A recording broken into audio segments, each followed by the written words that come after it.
with us. No, it's the full moon day, dear.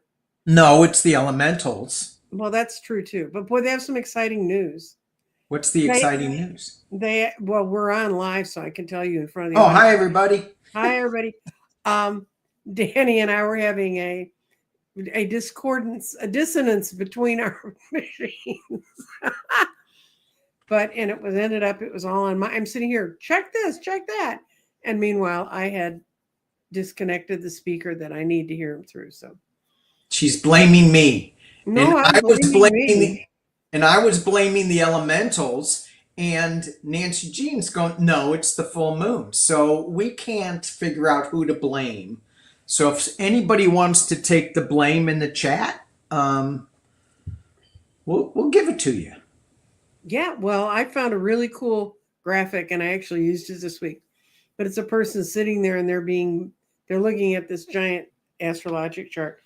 And the effect of it is don't blame yourself. Learn astrology and blame the stars. Very good. Very good. No, what I was about to tell you was I got woken up this morning by the elementals and they said, when you get seated at your desk and you get, all your little paperwork together, then you need to sit and you get to spend a few minutes channeling to Danny. And it's not a big message. Okay. It's, they went in. It was actually through Hogarth. For those of you who don't know who Hogarth is, Yes. we're getting there. Oh, okay. This is Hogarth. This is my ley line tree. This is sort of Mm-hmm. right outside my front door. Mm-hmm. This is what he looks like right now because he's starting to bloom out for the spring. And what makes Hogarth an exceptional tree is he's on a ley line. And because I was so lame and I kept saying, trees on a ley line have lots of lumps and bumps. They're known as burls. And usually they have 2 or 3 really spectacular burls on them. And I kept saying, why can't I live near a stream that has trees next to it. So why can't I find my ley line tree? Because I kept hearing, you got a ley line tree. And so I went out and I was looking around and I totally missed all lumps and bumps on him until you see all the dead grass kind of growing around him. And that actually grows through him. And if you spin around and look the other way, there's another trail of it. Well, what happened is I walked out one day when I was walking along there, and all of a sudden there was this yellow brick road, literally a yellow grass road to that tree. And then going out the other, just went right underneath it. And I went, oh, is that my ley line tree? And it was kind of like, duh. Anyway, his name is Hogarth. And Hogarth, I can sit in my house. This is a fun part. And he talks to me and tells me, Put him back up. You can see, you can see that face in Hogarth. Let me see if I get him back. Come on back, Hogarth. Come on now. Yeah, you can see when you walk around him, you can see about 6 faces in him. Yeah. So I see one. I see one with an eye. Yeah. Yeah. If you He go may around be the other sticking side, his tongue out at me. I'm not really sure. well, that's probably true too. And I want you to know there is not another tree in that area that has those kind of lumps and bumps on it. Yeah. So that can, in theory, under the reason of ley lines are energy lines that run around the world. And this is what they look like on the earth. Yeah, the stage. They run around the earth like that, but they're teenier and tinier. And they can be bigger and they can be great big and they can be dragon lines. That's a whole that's called geobiology. And you can go learn about that. It's lots of fun. With Rory Duff. With Rory Duff. And then Danny will tell you if you're ever having trouble going to sleep at night, get on to Rory Duff stuff. Get on her, yeah. Yeah. But anyway, the ley lines, what happens with the ley lines is they are incredibly energetic lines that run through the earth. Mm-hmm. And because of that extra energy. As a tree grows, it pulls it up into its roots, and that's why they get those lumps and bumps. And that I learned from a very well-known Akashic Records person who also does some geobiology. And he taught me that. And that's how I went looking for a tree with bumps, and I found Hogarth. But Hogarth told me last week, why isn't Danny feeling the tree? And I was like, is Danny running into trees? I mean, what's going on? And what it is this spirit. Every tree has a spirit. In the case of this tree near Danny, one was reaching out to touch him because they want to connect it to them. And he's connected to them, but they want to like really talk to them.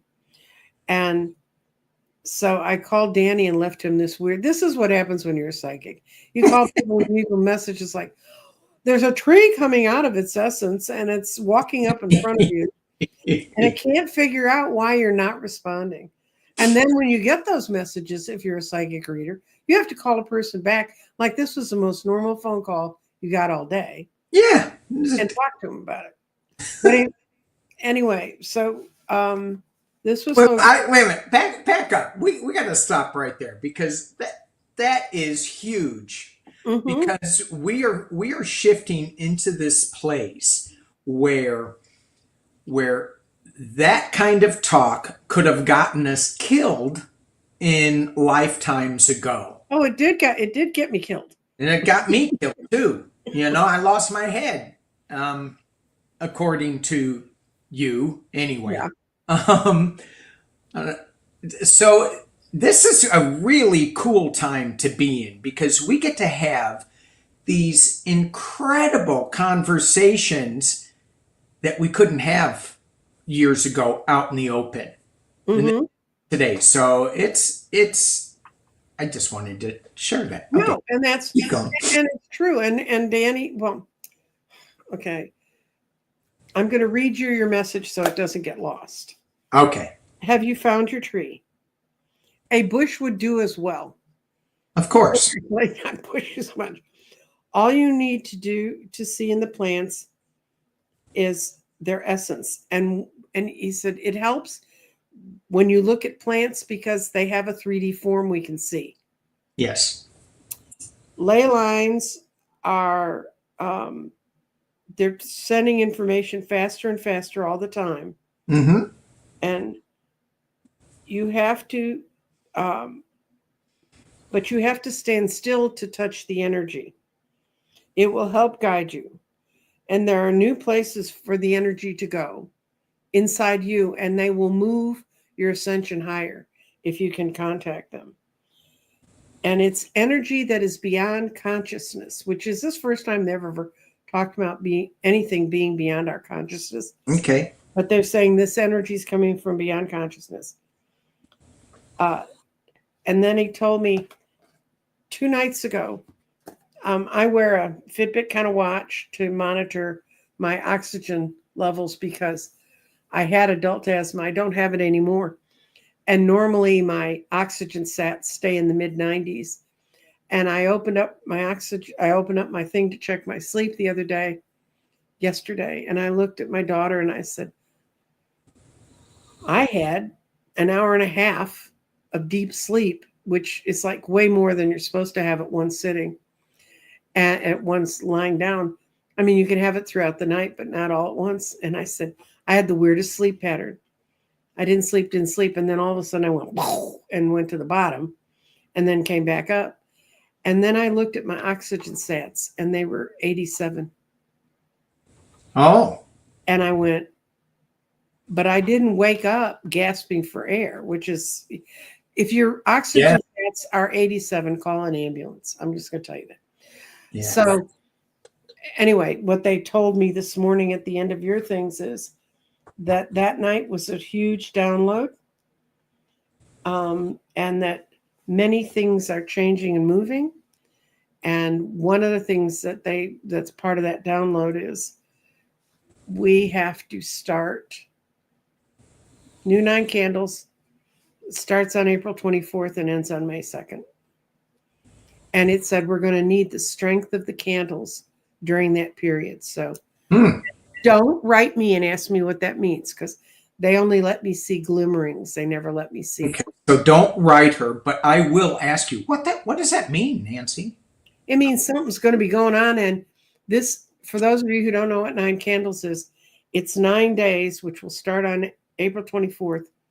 And I light a candle, and I've done it on my own, or I've lit it with other readers and other people. Sometimes just, not readers, but people I know that come out of our community who have an interest, and who they contact me and we talk about it. But what 9 candles is, it's a spiritual time. I'll have a whole set of meditations that will come up before then. And then we'll have and I think the topic that time is going to be whatever the change is that's happening. Because I have before I've done it about is why are we moving faster, or something to help us spiritually grow. They're not telling me anything. They said, just go there, live there, be there those days, and you'll see. Yeah. Okay. I want to, and 9 candles is great. It's really powerful. But I want to go back to Hogarth, because we're talking about the elementals. So when you called me and said, hey, I got a message from Hogarth, and I'm like, okay, connect the dots, Danny. Oh yeah, tree elemental Hogarth. So you called me on a particular day. That morning, every morning I go outside and I am out in my backyard and I am with my trees. Well, they allow me to be on their space. And I live in a place where I have I have a circle of trees, and they're coastal oaks. So they're about between 400 and 600 years old, these trees. They're really old. They're left by the Druids for you. Yeah. And I do talk to them. I mean, they're like my protectors. And my wife made these, has put a lot of beautiful, weird looking plants back there. And it's all succulent. So it's all, I don't know if they're native, but I think they are. But they are the strangest looking plants. I feel like I'm on another planet. And so when I go down there, I do say hello to all the elementals. I don't necessarily talk to them, but I sense them. However, that particular day that you called me with Hogarth's message, I was looking down at the ground and I go, look at that root. And the root was laying on top of the ground, and it was like, it's this big, round diameter. And then it goes up, and then it goes up into the tree.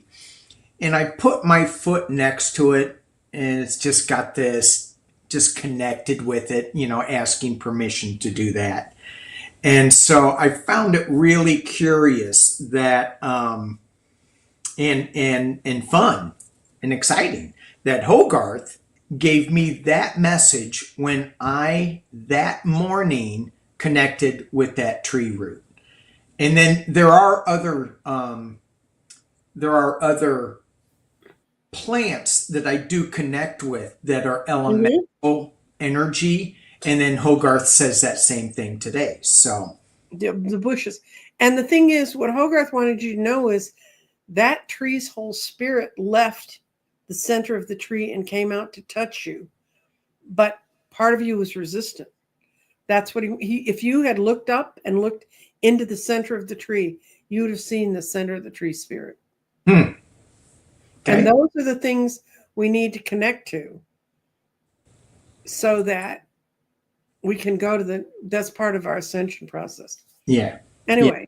And I think that, as someone who practices shamanism, they're always talking about the elements, the 4 directions. They're talking about earth, fire, water, air, and all of and as we journey, we blend in with those elements. We can blend in with the tree, with a volcano, with the earth to see what messages they bring forth.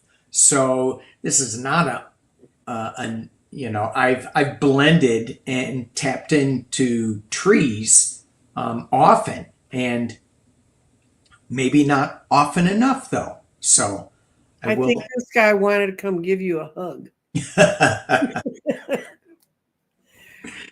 Okay, now how do you decide? Well, how did I find the elementals? And that's kind of an interesting story. One night I was just peacefully asleep. This is Nancy's fairy tales, except they're not fairy. Well, they are kind of fairy tales, aren't they? Are they like grim fairy tales? Like No, they they're not really. like the ones I've been sending. I've been sending Danny all the most perverted leprechaun stories you've ever. And I don't mean that they're acting like perverts. I mean like they're drinking out wine cellars and Yeah. taking people down the hill. You know what red hats mean in the area between that sort of no man's land between England and Scotland? The red hats, and they have an actual name for them. They're a particular breed of leprechauns, and they're incredibly mean. And if they put their eye on a human and they want the human, they'll run down the hill and they'll slaughter them. And they don't allow you to outrun them. And that's why they're called red hats, because they dip their hats in the bloods of their victims. I think anyone who wants to wear a red hat in our culture ought to think about that. Okay. One night I was peacefully asleep, and this showed up in my room. Oh, That's Cecil. hello, Cecil. Cecil is a dragon. And Cecil said, "Get on my back." Well, when dragons show up in your bedroom, you get on their back, right? You know? Well, you And do whatever they ask you to yeah, do. you kind of do. Well, the thing is, they're like we don't understand time because it's moving differently. Space moves differently when you're dealing with these guys too. So Cecil took me on a tour of the world. It was fascinating. We swooped down over Paris and saw the Eiffel Tower. Nice. Saw Big Ben. And all of a sudden, Cecil says to me, "Hold on." And I'm like, "Well, what else am I going to do?" And he said, "We're going down." And where we were going down to was this place, this portal. This was in the middle of the North Sea. And I'm like, "We're going in the water." So now I'm really holding on to the dragon because, and we went into this portal and there were things leading us in. And I, unfortunately for y'all, don't have a picture of where we ended up next. But Cecil landed, sort of real Game of Thrones time. And I got off, and out of the woods that was very Tolkien-esque walked all these people, critters, dragons, unicorns, salamanders, wee folk, all of them. And they came out and they said, "Oh, you've come. We're having a party." So they took me into the woods, and in the middle of the woods, they were having this giant bonfire and party. I was going around and they were explaining who they were and saying their names, and that they said in other languages we have other names. And they told me they were kidding themselves out to look very Celtic because that's where I had been alive with them before when I had seen them.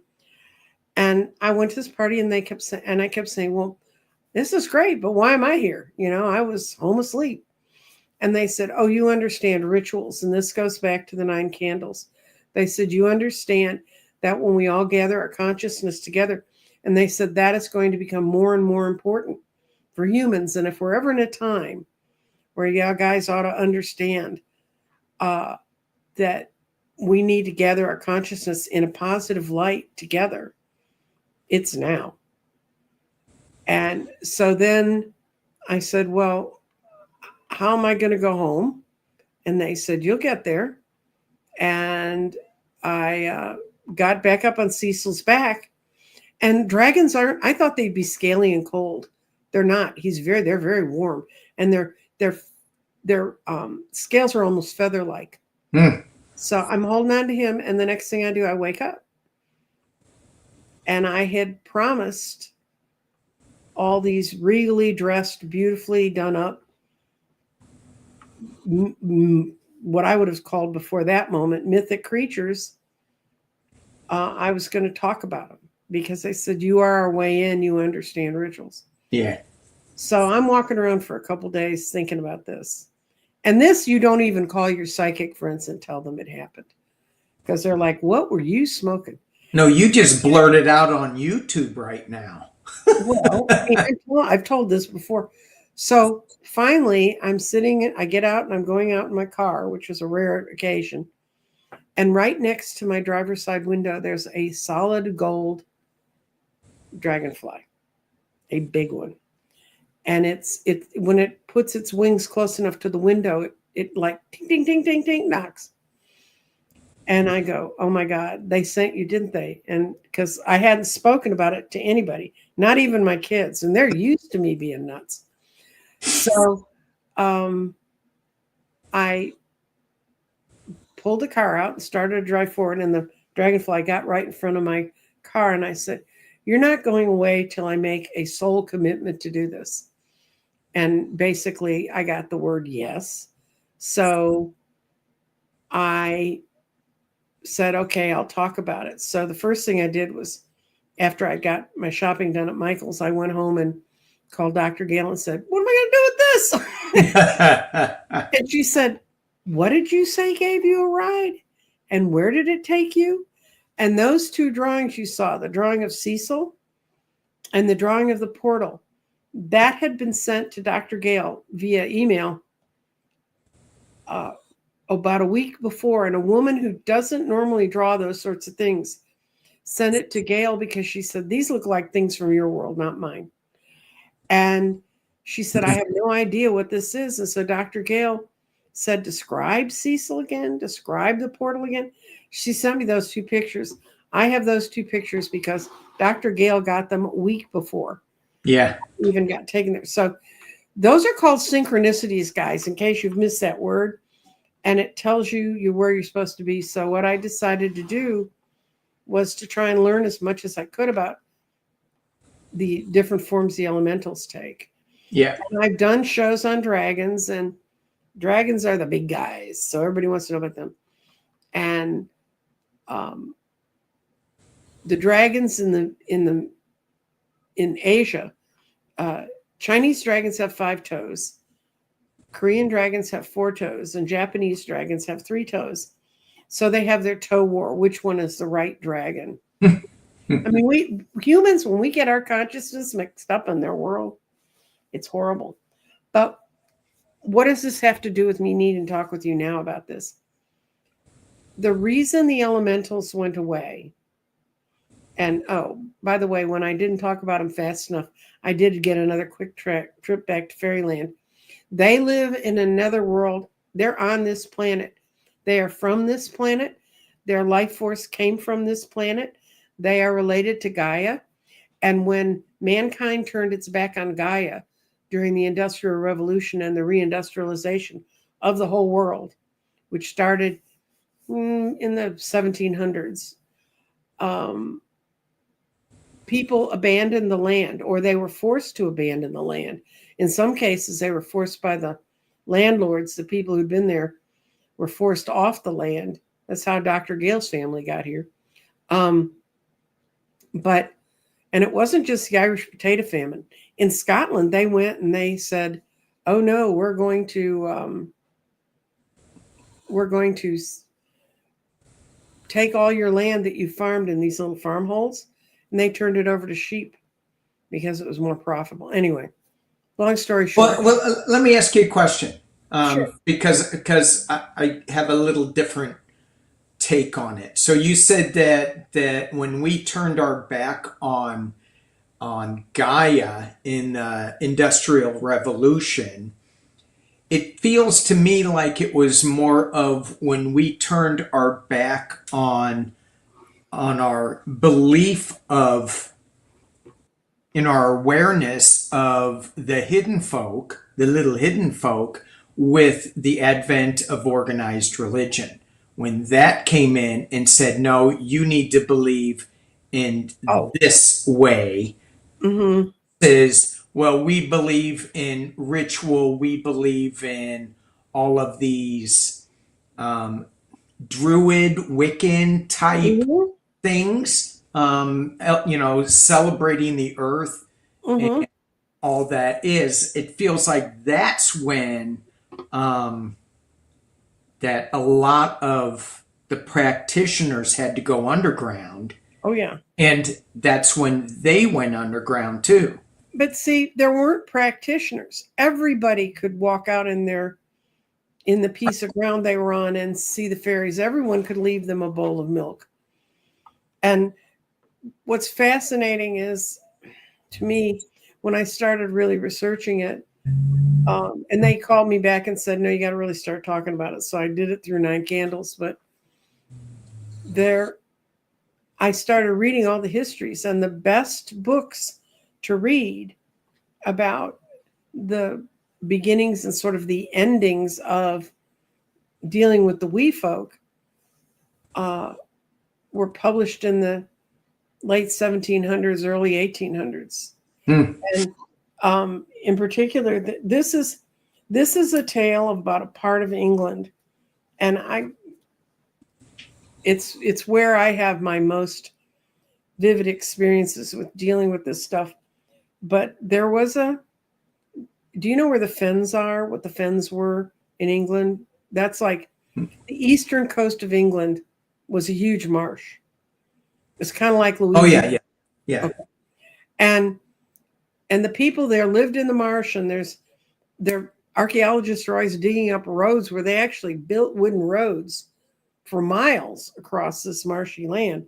That's where you don't get off the trail, you stay on the road. And the people who lived there, there were also the marsh people or the strange folk or the others. And there was a godlike creature that was called Tiddy Moon, Tidym. And he was when the sea would come in too high, or the marshes would get too flooded, or something would happen. The people would go pray to Tiddy Moon, and he had control of the land. He was attached to the land, and he would make the water recede and go away. So, and he's kind of a leprechaun that everybody lost track of until, did she write a book? 1891. This woman named B.C. Uh, Bark Barkfor. She wrote a book, and she wrote the tale of Tiddy Moon. And what happened is Charles I, the king, decided he liked what the Dutch were doing, where they were draining their land and making it arable. So he brought over what the people they still call them the time of the duchies in that part of England, where they came in and they channelized everything and they created the windmills. That's where the windmills came from, was to pump water away. And they took over and they started taking over the marsh and draining the marsh. And the people would, the people who lived there, they didn't want their life torn up. I mean, eventually they acclimated and became dryland farmers, but they were happy with their marshland world. And uh, eventually they drained so much of the land that the strange folk went away because their land had been taken away. And finally, a crisis came up, and there was a huge flood because tides in England are unreal. And it came up, and the people went out and they prayed to Tiddy Moon. They had this little poem that they would say to get Tiddy Moon to come out. And he showed up and he said, "I'm cursing all of you. You let others take over my land. You didn't take care of your own self, and you're letting others ravage your world. So I'm leaving you. I'm not going to be part of this anymore." And he stomped his little foot. He's about 3 feet tall, according to the descriptions. And he went off to wherever they go, which is sort of the place I got taken through in the portal. And the people were left to their own devices. And some bad things did happen in that part of it's around Lincolnshire, is where it happened. So that was and Tiddy Moon had been virtually forgotten until this woman dug up the legends. And what she did is she went and talked to the last of the old people that were left, who were children when Tiddy Moon was around. And you find that a lot in the books. I read some books where they went through areas that had a lot of Celtic influences in Scotland, Ireland, Wales, and also in Brittany, in France, where they had a lot of, and talked to people. And they had a lot of the same myths and legends and a lot of the same thing. They had wee folk, and those are the wee folk I'm used to. But there's wee folk everywhere. And if you think the wee folk can't still cause you trouble, I think this one's fascinating. In Mexico, they have a fairy creature, and this is an old statue. It's called an aluche. And that's their view of like a leprechaunish creature. And because Mexico, Jeffrey and I have discussed this because he's in Mexico. And he said that all the farmers there, they say if you don't treat the aluches right, things happen. So, and the way I found out about this was there was a bridge in Mexico that was between Cancun and the airport, and it kept collapsing. Yeah. And the government they built it 3 times. And, I know they have earthquakes and things in Mexico, but it wasn't that. Finally, the wise people from the villages out in the indigenous villages came to them and said, the problem is you've built your bridge across Aleutian land. So Mexico built this palace under the road. That's the road over the top that you can see. And that was 15 years ago, and it's never had a problem again.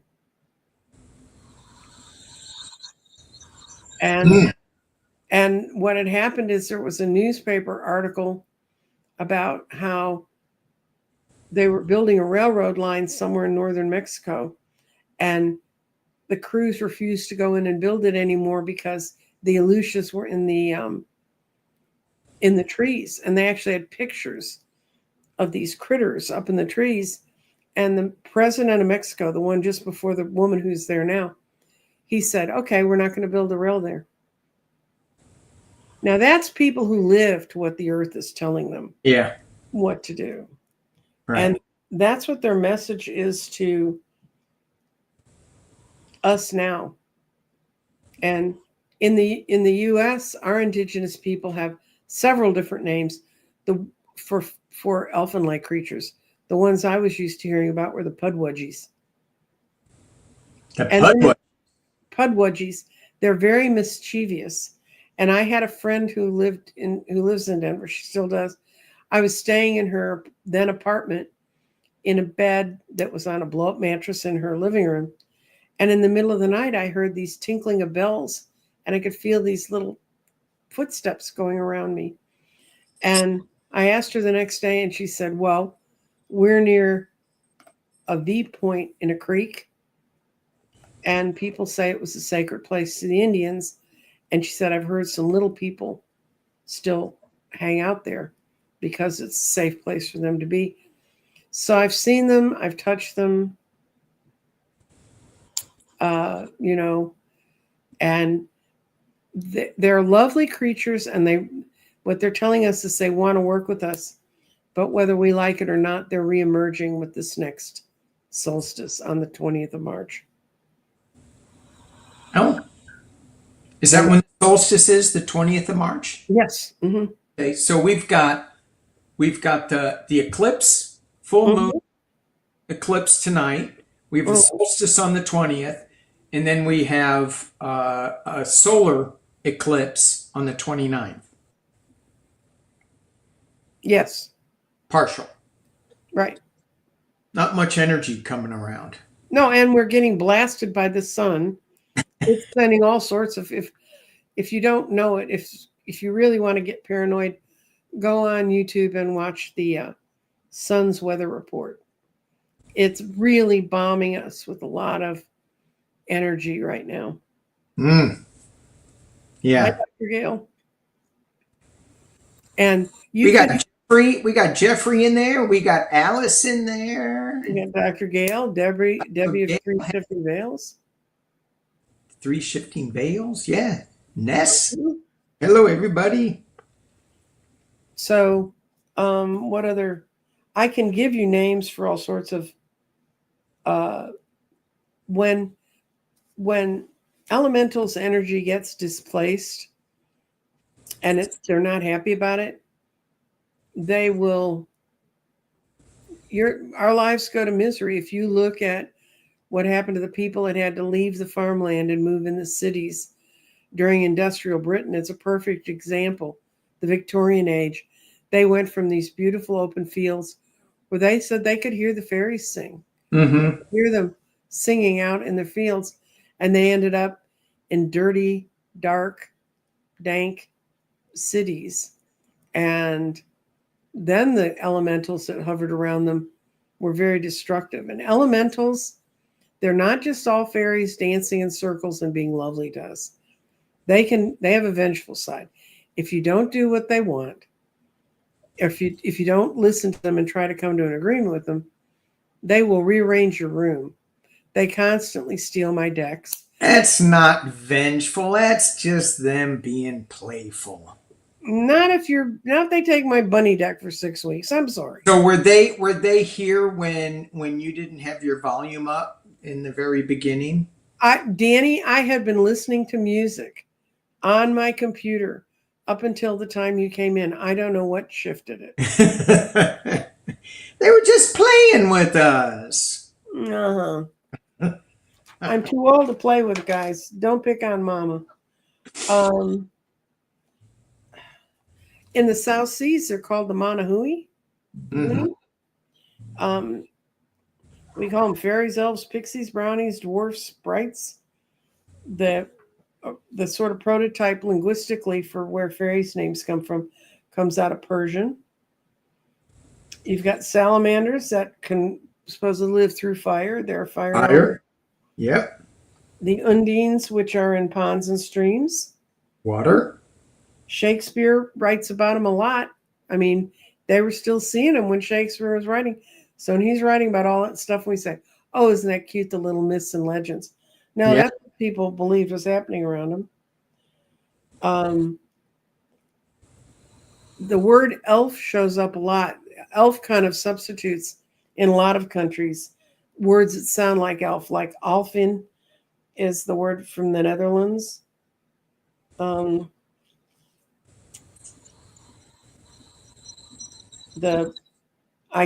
wrote down the names that American Indian tribes use to describe them. Basically, there's one that's Cherokee, one that's Iroquois. Then there's the Pudwudgies, which are Midwestern tribes, and all that. But everybody puts their own name to them. But they basically, when you go back looking through their legends, they interacted with them a great deal, and then they kind of went away because mankind deserted them. They never desert us. I mean, they stick their heads up. You know, I've had people send me pictures of sprites and orbs and things going through their gardens. Mm-hmm. So I want to go back because you touched on two elements. You touched on the salamanders being of fire, the undines being of water. And because I do the circle every morning of the earth, the typical, our typical name would be the gnomes are of the earth. Right. Okay. And then the sylphs would be of air. Right. So you have those four elements. Those are typical forms you'll find that cultures put them in. Right. They look like that. And I have always had trouble hearing names. And so when I ask, either they go, well, you wouldn't be able to pronounce it anyway, which is probably true. And so, they go, you can call us whatever you want. Bob is really simple for you. Mm-hmm. I keep getting that. Bob is really simple. So all my guides and angels are called Bob because it's easy. But no, Mhm. I'm joking. But really, it doesn't matter what you call them. As for me, as long as I associate them with a particular, well, recognize where they are. Like this morning, I had a little DNA download from this bird that was up in the tree, and it was the weirdest song I ever heard, and it came from a single bird, and it was a real high pitched thing, and then it paused, and then the sound moved over to here, and it had this clicking noise, and then it dropped. That Mhm. went, pew, and then it went over here, and that Mhm. chirp, and then the same clicking noise and drop. And it was one singular little bird that was doing this. It was really incredible. It was cool. Just paying attention Mhm. is, and that's what they want us to do is pay And attention to these things. and respond to the energy, because what happened was humankind, according to what I've read about it and what have been reported over the centuries about this, humankind lost its touch to the land. So when people are saying go out, and if it's appropriate and where you live, you can do this and you're not going to get frostbite, go put your feet on the ground, on the real ground, your real feet, not shoes, not other things, but your real feet in the grass, on the ground, and let the earth speak up through you. And the fact that people used to exchange with them, see them. Now, if something comes out of the dark and all of a sudden you're sitting there and you're going, whoa, what the hell's that? Yeah, that can be kind of scary. And I at 17 got pushed into I don't ever want to channel because I ran into an earthbound spirit. It was a human form that had not gone across. But, we all have our own things that we think we see. But it's like Danny in the tree. Yeah, you felt it, but it apparently it wanted to give you a big old hug. Yeah, yeah. The other thing, oh, you just said, and I think I just lost my train of thought where you were going with it. Oh, the barefoot thing.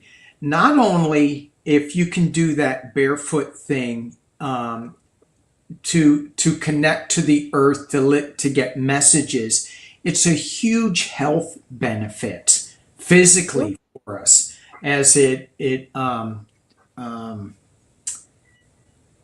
I forgot the term. I'm drawing a blank on it, but it balances the ions of the body out. I think. Balances your electrical system, Yes, yes, yes, yes. So it's not only for messages, but it's for internal your own health. health too. So it's great to ground to the earth that way. Yeah, and everybody in Hawaii, the for some reason Pacific Islanders stayed. We're getting a lot of comments about the we folk in the islands, and apparently in the South Seas, they really really worked on. Well, they stayed in touch with that influence. They Hmm. didn't have the church coming in and telling them not to do stuff. And Yeah, yeah. In the Pacific Northwest, when I went up there last year, the rainforests up there oh, they're are, crawling with them. oh my gosh. And you could, I'd look up at this tree and I'd go, look at the face. I mean, it's right there. Hmm. I mean, it's so clear. We had sloths. It was just fascinating. I did not see a Sasquatch, although I smelt the Sasquatch. Danny, that was just your beans you'd been eating. I thought we decided that you wouldn't bring that up. Okay. No, that's rude. Sasquatch is actually the same as the elementals. If you get, as your vibrations get higher and higher, it will be easier to Yeah. First, you'll sense they're there, and then you'll see that they're there. And you can build them little houses in your gardens, or Right. create little, like what you're creating down in your woods, an environment. Right. So when you talk about your vibration getting higher, what does that mean to you? Because I have a definition of it, but Things are lighter, things are brighter. You know, maybe it's just, I don't talk about much, but I'll wake up in the morning and I'll wake up and the room will just be brighter, and I'll know the day's going to be better. yeah. I'll also, a couple weeks ago, I woke up on a Monday and I had to get up and do a show with Terry. And before we went on the air, I said, I want to apologize right now because I'm here physically, but that part of my brain that really runs things is a half hour behind. I mean, it was all day. No, and when I have days like that, I won't drive Yeah. I don't drive my car because Yes. so and I wish I could climb in other people's bodies and see how they see things. Occasionally I'll get a feeling about it. Sometimes I don't want to climb in their bodies. Yeah, exactly. But there's it's like this, it's as if you have a radio. When people, I think most people that watch my show, they can know about tuning in on a radio with a dial. And there are just days that you wake up and you're just that far off your Yeah. AM station. Yes. You're Yeah. not going to get it. Yeah. So for me, getting into that higher vibrational space, for me, it's having a curiosity, having no judgment, and Mhm. being accepting with discernment, though, because you just can't accept everything that comes to you. However, we block out so much stuff like Mhm. Dale's in here. So when people go, "Oh my gosh, you talk to aliens? You must be crazy." And there's a time in my life where I would say, "Oh, that's crazy talk." But these days, there's a lot less crazy talk. It's just more normal, like what the show we're doing now. Mhm. So it's opening up your awareness to all the different possibilities without judgment, and Mhm. that way and being lighter and brighter in things, um, and knowing that everything will turn out for the best. Right. Because we're in that higher vibration. If we're in that lower vibration, chances are we're just going to stay there, and it's going to be thicker. You can look older and uglier and darker every day. Yeah, yeah. And Mhm. you can't really do that. When you get called to start to see spirit, if you go along with it, it's like the synchronicities I talked about, that will happen to you.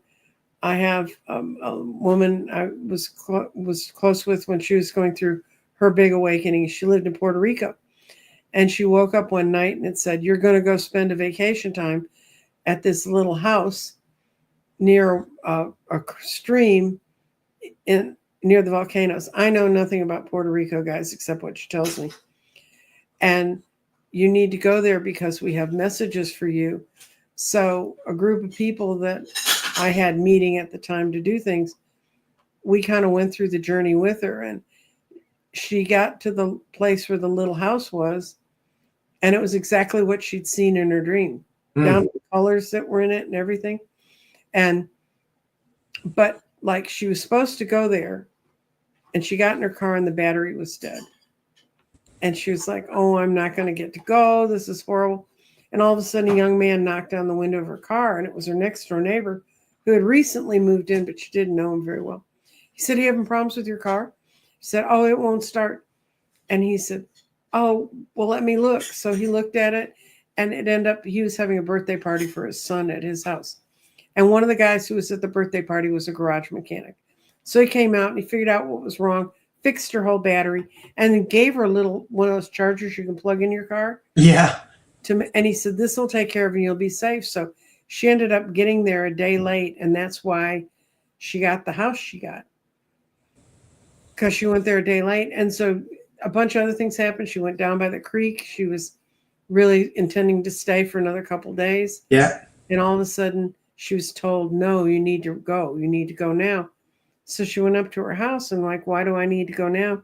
And the lady who ran the place knocked on it and she said, there's been bad rainstorms up in the mountain.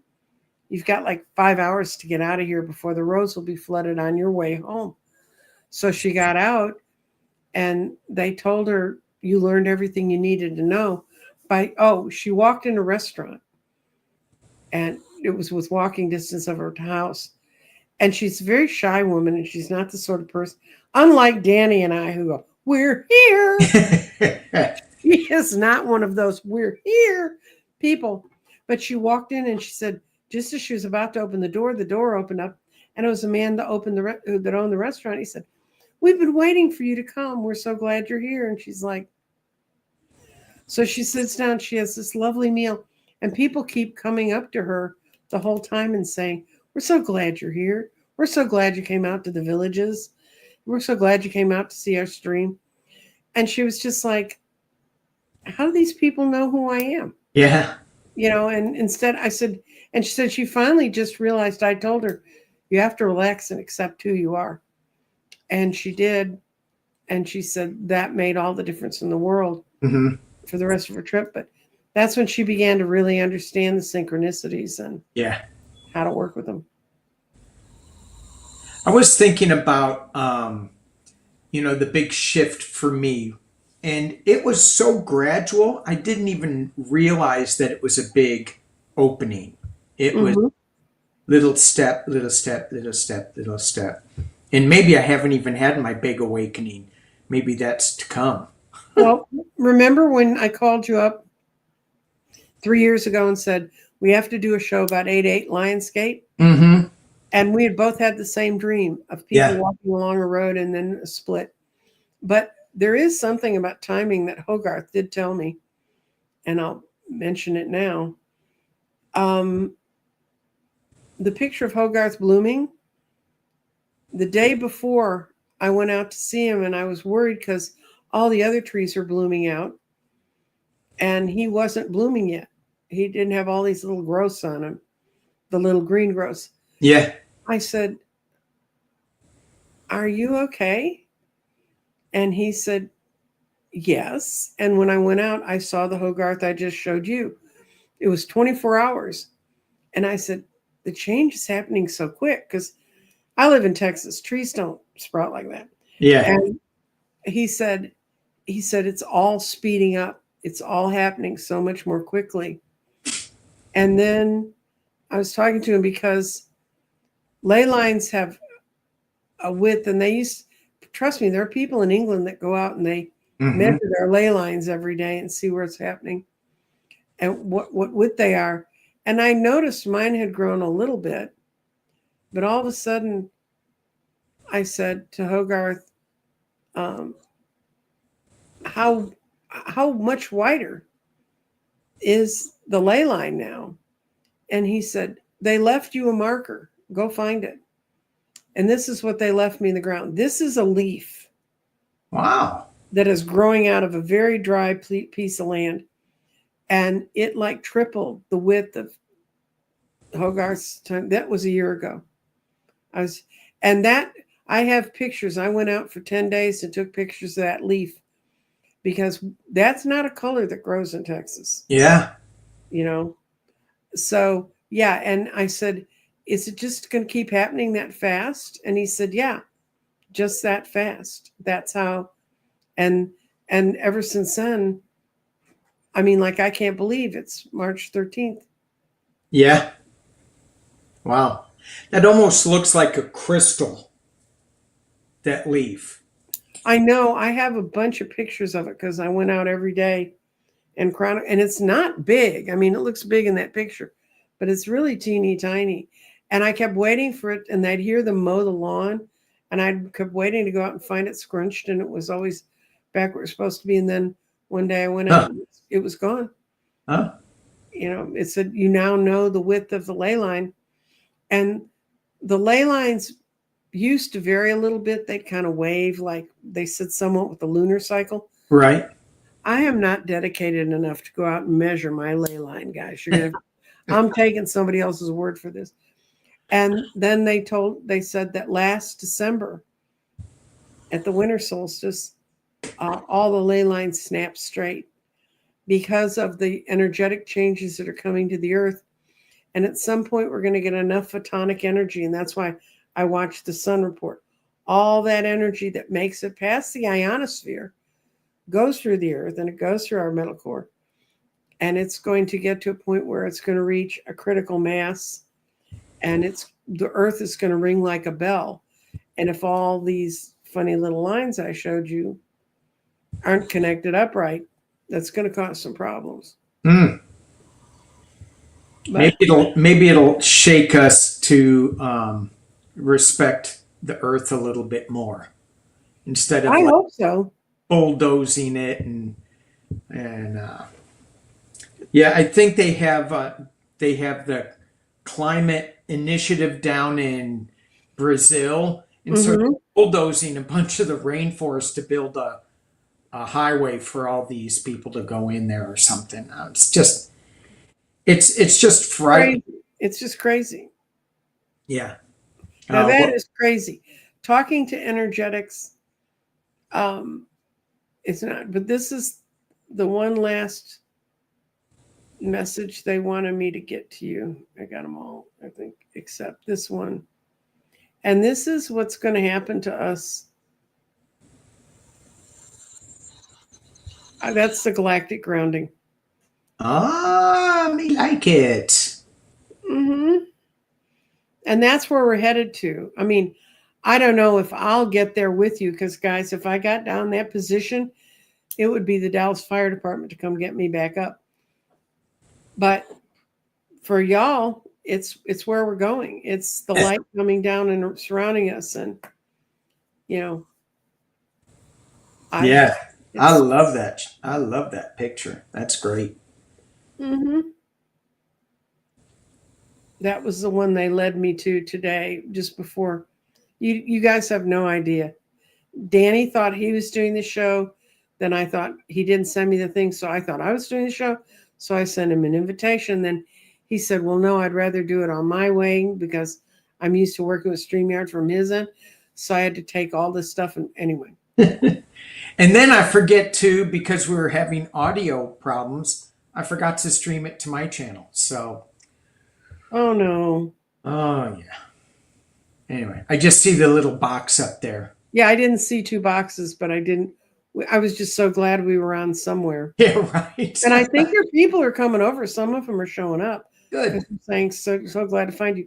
If you have shown up, please go subscribe and you'll get notifications of my thing. Yeah. Danny, you can still stream this How do I do that? afterwards. Oh, We'll talk about it. okay. Okay. Very good. And so everybody go out and enjoy the full moon. Pay attention to what elements are talking to you, what elementals are talking to you. The wind, see if the wind is saying anything to you. And for me, as you start getting into this, when the wind is like blowing in a certain direction and you become aware of it, and you go, oh, is the wind talking to me? Well, what was the thought that you were thinking right before the wind hit you in the face or knocked you in your ear or whatever? What was that thought? And see if you get other synchronicities going along with that message. And it opens up a whole new world and a new way of communicating. Yeah, it's one last thing before we leave. Did Hogarth, did he give me the winning lotto numbers? No, he doesn't do that. Okay. Okay. Just wondering. Jeffrey and I are teaching tarot classes again. We start on the 16th on a Wednesday in the evenings. That'll start at 7 Central Time. And on Saturday in the afternoon, starting at 3 Central Time. You can find out more information at crystaldirections.com. Jeffrey reads only Rider-Waite and only reads cards that are right side up. What a travesty. I read cards no matter which way they fall. I read them upside down, spun around.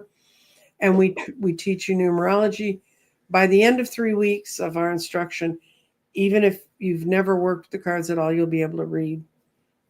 Yeah, but the thing with Jeffrey in his ability with the Rider-Waite, because he's so dang good at it, he could read those cards on his head, standing on his head, and it would still have a great message. Yes, so he does. Doesn't need to flip them over. He can read them in any. He's so good.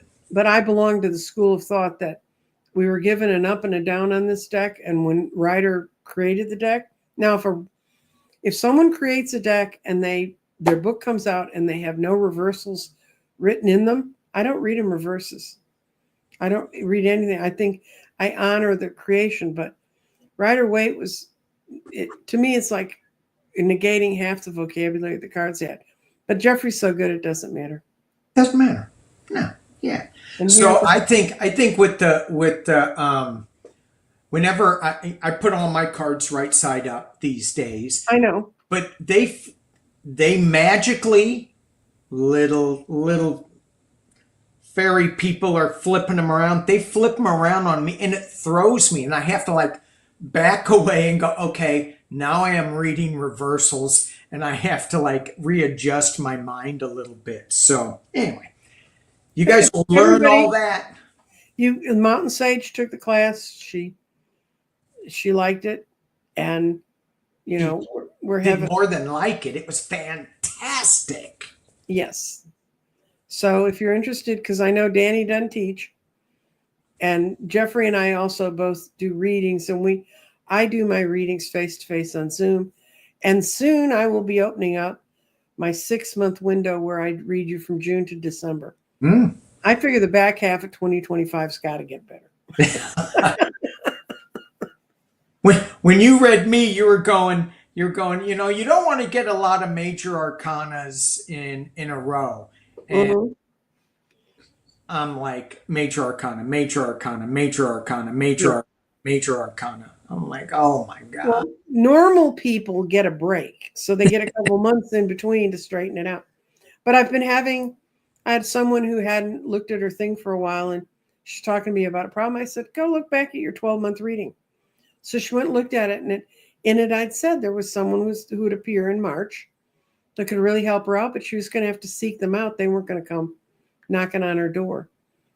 And she called me up and said, oh my God, I was having this sort of problem, couldn't figure out how to work. It was really depressing me. And all of a sudden, I realized who I could call, called him up. He got all straightened out in one day, got all the paperwork done. So now I can feel confident that I know what I'm doing. Excellent. Excellent. And poor Barbara Berkman was sitting in another window waiting for an hour for this show. I don't know what window you were in. Oh, maybe mine. Well, Danny. Oh, not. Well, I took it off, so I don't know. We were having issues back. We promise we will get it down next time we do something together. Yeah. So sorry if it was my fault, Barbara. We'll get it together. Barbara, you can watch it. Just go to my channel and start from the beginning. It's all there. And we are now past the hour, and I know Danny likes to be so good about time.